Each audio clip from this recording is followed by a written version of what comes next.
ملک کے دیگر صوبوں کی طرح خیبر پختونخوا کی ضلع ڈیرہ اسماعیل خان میں بھی لمپس کے نامی مویشیوں کی بیماری نے اپنے قدم جما لیے۔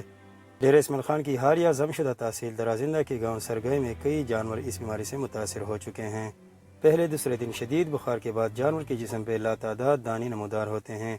آنکھوں سے آنسو بہتے رہنے کے ساتھ ساتھ رنگت بھی تبدیل ہو جاتی ہے۔ لمپس کین سے اب تک ایک جانور ہلاک ہو چکا ہے، جبکہ گاؤں کے سبھی گھروں میں موجود جانور اس بیماری سے متاثر ہو چکے ہیں۔ محکمہ لائف اسٹاک کو اس بیماری کے خلاف فوری اقدامات اٹھا لینے چاہیے تاکہ علاقے کے دیگر جانور اس بیماری سے محفوظ رہ سکیں۔